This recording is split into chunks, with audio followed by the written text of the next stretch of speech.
All right. So we're going to continue our journey, the Yoga Sutras. We are on Sutra 119. And if you are, I learned this week that I have an older copy of the book, so page numbers are not correct if I tell you. So it's Sutra 119 if you're trying to follow along. And if you don't have a book, it's no big deal because I'm going to read it to you. What we're talking about this week is pretty interesting. It may be something new or a little bit, I'll use the word foreign to some of us, like some of these concepts in the Yoga Sutras. And so I appreciate Swami Satchidananda's interpretations because of his Western experience. Sometimes it's like, well, how do I understand this in my own culture? And I think he does a pretty good job here.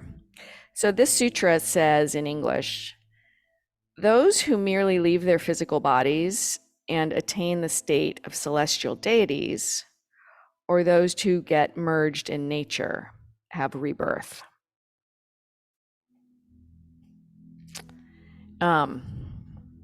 So the part that I'm talking about is the idea of rebirth. In the Hindu tradition,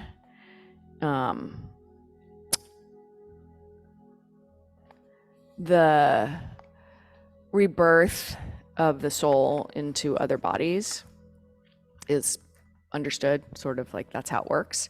And I think a lot of us have a different experience in that. So when we get into these sort of transmigration of souls, reincarnation concepts, when we read these other texts, it's like, well, what do I do with this? At least that's my experience. And I, in my own experience, am open to all the ideas because we don't know. I have to take some things on faith, and it's a question of, well, what things am I going to take on faith? So what I like about Swami Satchidananda's description here is he's drawing it back to the ideas that we've been studying for the past few weeks. So we've talked about the idea that there's different kinds of samadhi, there's different kinds of liberation. And the one we discussed last week is called Samprajnata Samadhi, which is a state of freedom, the way I understand it, that is, I'll call it temporary. So we can experience it in the here and now. And it creates a sense of peace, a sense of understanding things in a way that's larger than the way we might naturally perceive things. But it's not a permanent state. It's not like this kind of samadhi is the final state and you're liberated, which in the case of a Hindu might mean you're liberated from the cycle of birth and death, or a Buddhist. So this means we're just liberated here on earth. So what he says that really struck me is around the idea of prakriti, which we've also started talking a little bit about, Purusha and Prakriti. Prakriti is the material, kind of in its basic definition, like my body is Prakriti. And we might think of our soul or something eternal as being Purusha. So what he says is Prakriti is the universe iti. And I love this metaphor.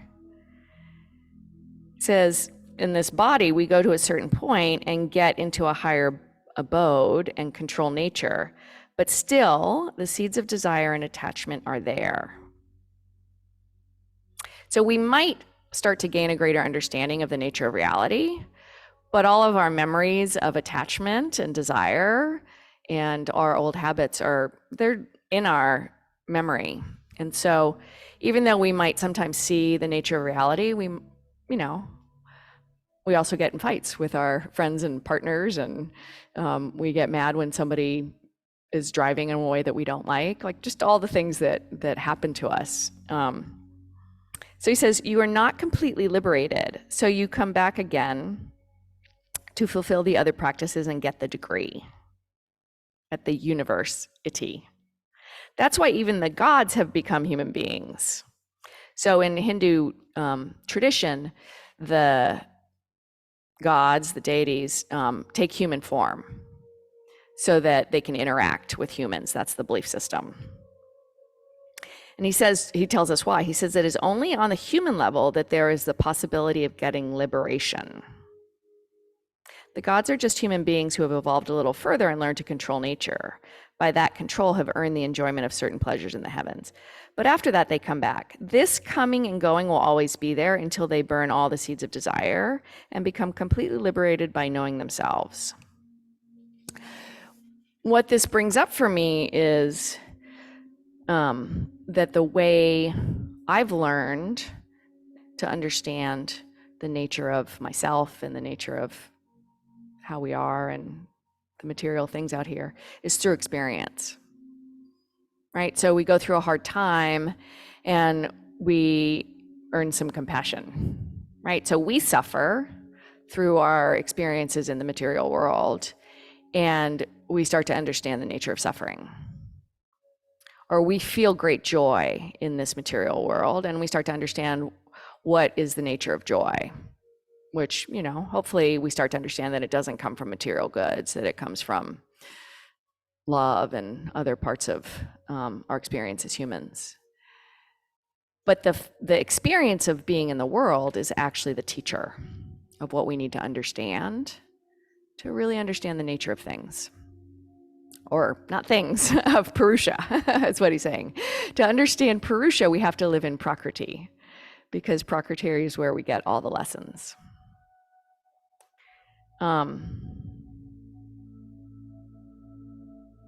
That's something to chew on, just to try and work with a little bit.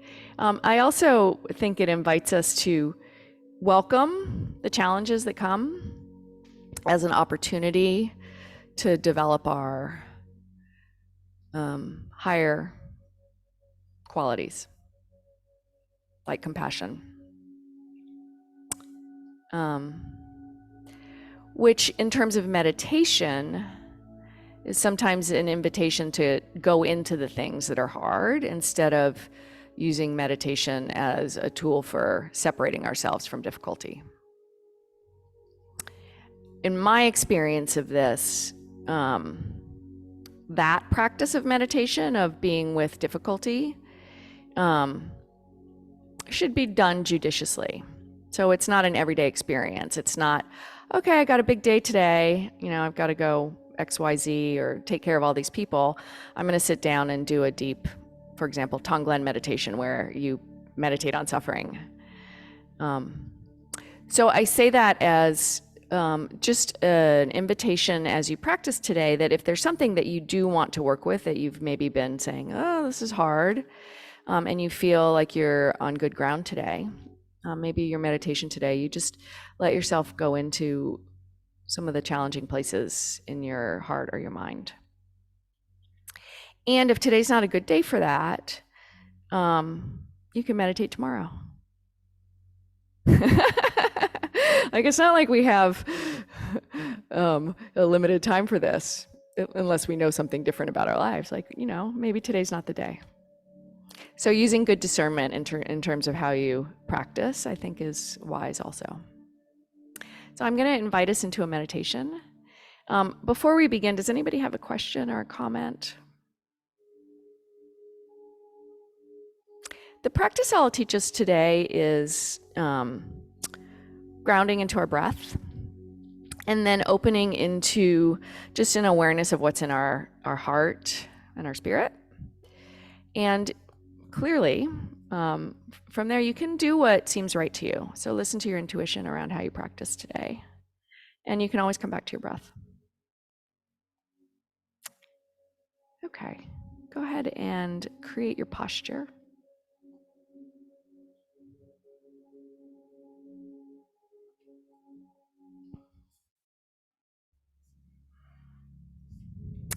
create your support system, so your seat and or your feet, anything that's physically holding you up, create that so that there's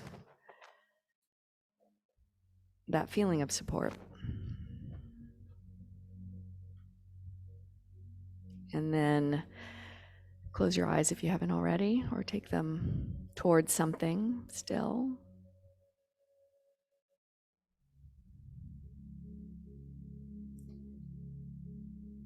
I like to invite myself and you to notice your hands and just create something intentional.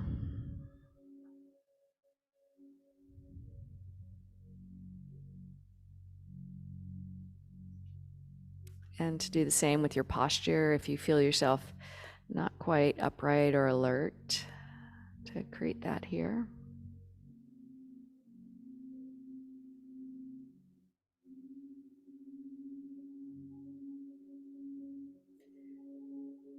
And now draw your attention to your breath or your body, your place where there's a sense of being stable,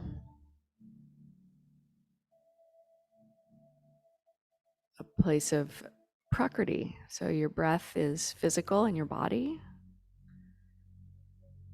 it's real. Can then draw us into the safety of the familiarity.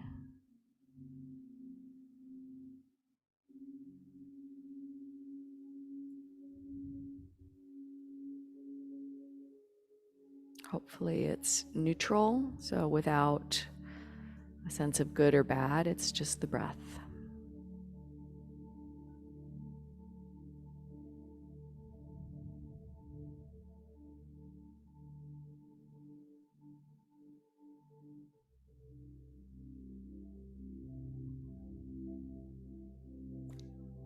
The invitation today is bear attention on the breath. So a counting or a mantra is a good technique for drawing the attention a little more tightly.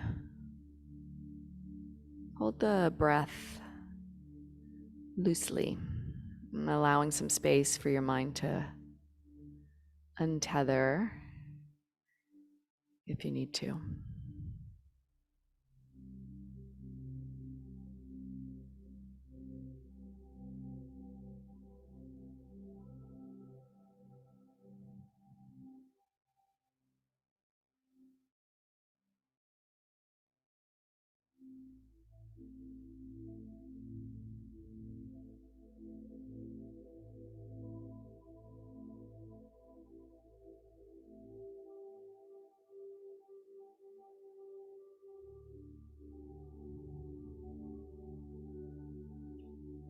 Bring an awareness to the possibility of tension in your body. Maybe you feel a tightness that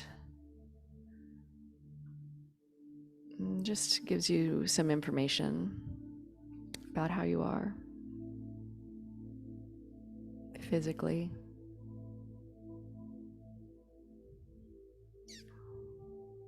Now, often there's a link to the mental, spiritual self that shows up in the physical body.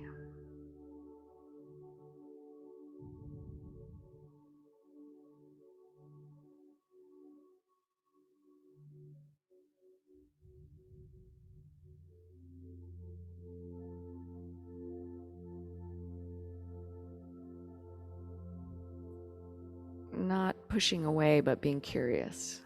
What's right here?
what's right here.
If you find yourself wandering far away, come back.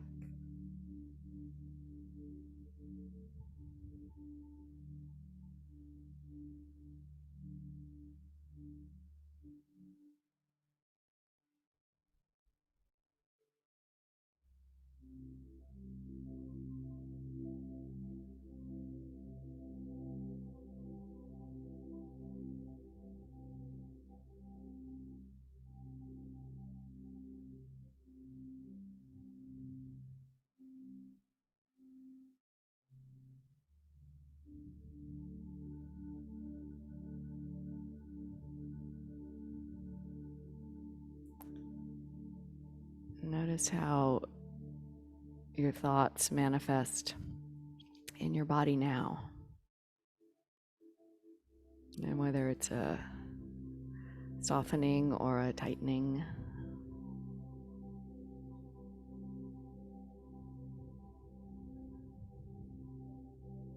Just curious.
perhaps what you notice is avoiding or grasping.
Now take a bigger breath.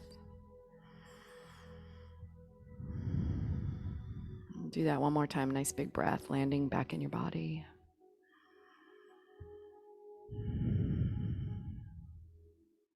When you're ready, you can open your eyes.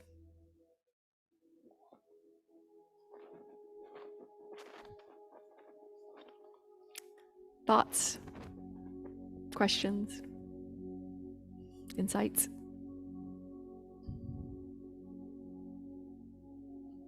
Jessica, yes, please.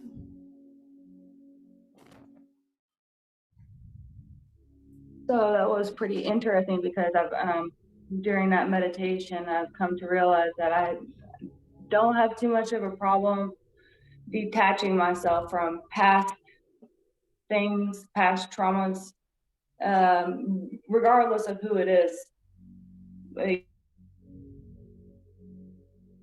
I feel that I can let things go in that respect.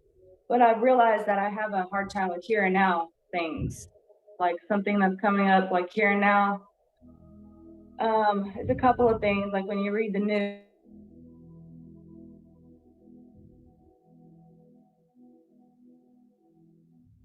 You froze up, Jessica.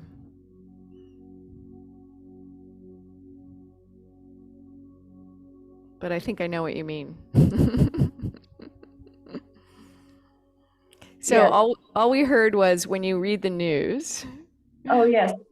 Like, for example, when you read the news, it's easy to get caught up in the sufferings of those things. It's easy for me personally to feel sorry for myself in moments of suffering. So it's like I was trying to create that sense of non-attachment, like I kind of like it's easier said than done. It's easier to look on past events and detach yourself and say, well, I can see why maybe that happened, and this is the balance of things and what have you. And but when you're in the moment, I realize I need to work on that. That's why we do this. Right. That's the whole reason. It's easy to feel sorry for yourself, Yeah. and it's easy to get caught up in other people's traumas. It's ongoing all the time. So it's the here and now, I feel like, is something that I need to personally work on, is getting a sense of control that, well, over my own self, and to realize that I'm actually not in control, and to kind of like, you have to let go. Wise That's words. that's what I realized from this. It was a good meditation. Thank you. You're welcome. Thank you. Anybody else?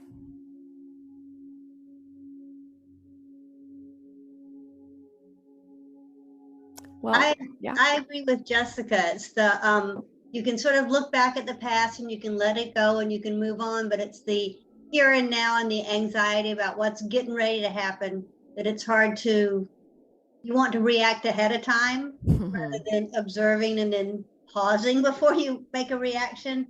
I think that's harder than, you know, things that have already happened, because you have the uncertainty factor in the what's going to happen and how it's going to play out, and you've done the scenarios in your head, which are completely untrue usually. Well, at least for now, they're fantasy. Yes. Yeah. I'm also in that group of people that worry more about the future than the past. I overthink things that are going to happen. Yeah, and some people are a little bit more caught in the past, more depressive than anxious. And it's phases too. I think it cycles for me.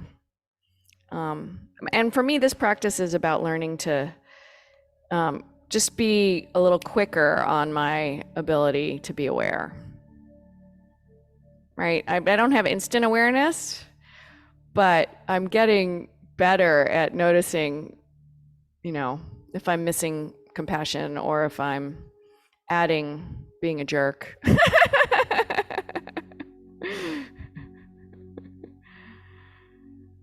Or impatient. Or unkind, even though I'm sure you guys think I'm never unkind. Definitely happens in my head. Hopefully I don't say it out loud as much as I might have used to. All right, well, we're out of time. I hope you have an aware day. Thank you. Thank Namaste. you. Thank you so much. That was awesome. Thank you. Bye, everybody. And I think Have a good day. You're very kind.